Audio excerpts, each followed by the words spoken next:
Good morning. This is Teresa Nikas, and this is Quiet Echo.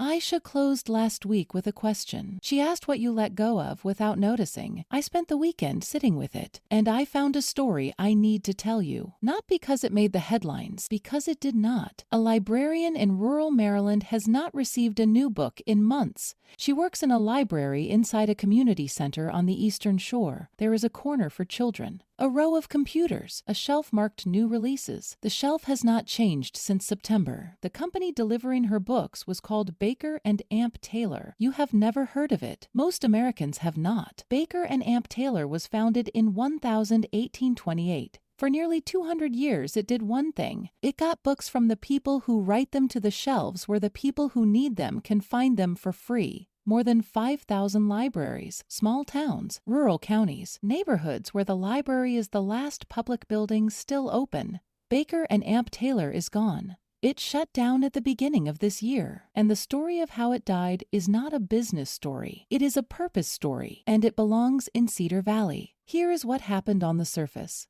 In 2021, a private investment group bought the company. A data breach in 2022 put it in a weak financial position. Divisions were sold off. By September 2025, another company called ReaderLink agreed to buy what was left. The deal was scheduled to close on September 26th. On the afternoon of September 26th, the day of closing, both sides walked away. The debt was too deep. 2 weeks later, Baker and Amp Taylor announced it would shut down entirely. 200 years gone. But here is what I want you to hear. The investors did not kill Baker and Amp Taylor. Baker and Amp Taylor was already dead before they arrived. A company still in possession of its purpose does not sell itself to people who do not understand its mission. You do not hand the keys to strangers unless you have already forgotten why you were holding them. The sale was not the cause. It was the confession. Somewhere years before the collapse, somebody in a conference room stopped asking, "Who do we serve?" and started asking, "What are we worth?" And nobody at the table corrected them. Nobody stood up and said, "We serve 5,000 libraries, we serve the child walking in after school looking for something new. We serve the woman in rural Maryland waiting for a shipment. Our worth is not a number.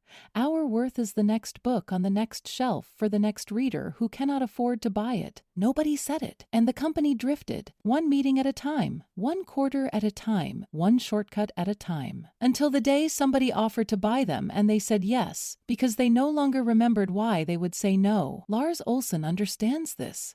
Lars has run the hardware store on Main Street for over 30 years. A regional chain came through 6 years ago with a number, a good number. Lars looked at it, looked at the counter where Mildred keeps the register, looked at the parking lot where his customers pull in every morning, and said no.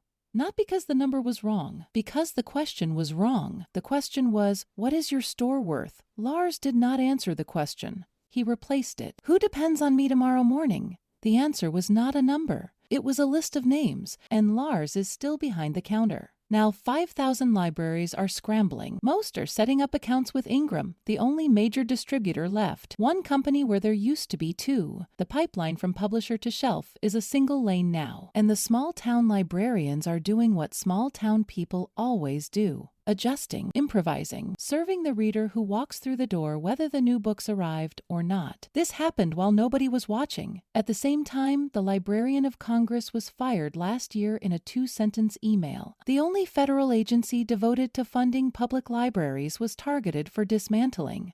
A federal judge reversed the order in November, but the message had already landed. The infrastructure carrying books to the people who read them for free is not being protected. It is being forgotten. I want to be fair. Businesses fail. Markets shift. A 200-year-old company is not owed survival because it is old. Change is not the enemy, but Baker and Amp Taylor did not die of change. It died of amnesia. It forgot the 5,000 libraries. It forgot the librarian in Maryland. It forgot the child with the backpack. It forgot its reason for being in the room. And here is why I am telling you this on a Monday morning, because every one of us faces the same test Baker and Amp Taylor failed. Every business owner, every church leader, every parent, every writer. The temptation is never dramatic. Nobody decides to forget. It drifts. It always drifts. Last week, this paper wrote about 5 kinds of drift. Opinion pages lost their purpose. Americans stopped reading. Children lost cursive. The dinner table went empty. Aisha asked what we let go of. I am telling you Baker and Amp Taylor's story because it is the same story at a different altitude. The moment you stop asking who you serve and start asking what you are worth, you have begun the drift, and nobody will warn you. The room will stay quiet. The meetings will continue. The numbers will look fine for a while, and one afternoon the last buyer will walk away, and the debt will be too deep,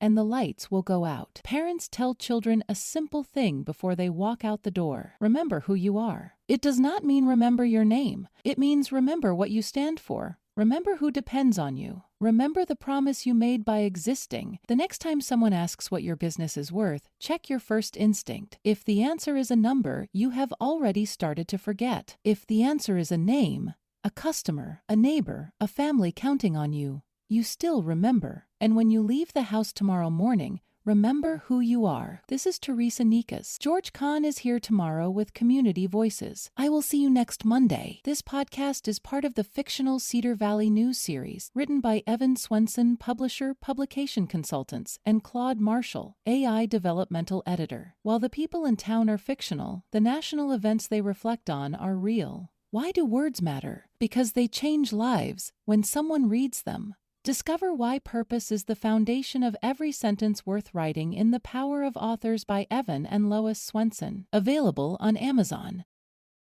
You've been listening to the Cedar Valley News Podcast, where small-town voices meet the headlines shaping our world. From faith and family to front porches and fields. We'll be back with more stories connecting real lives to real events. Until next time, keep your porch light on, your faith strong, and your heart open.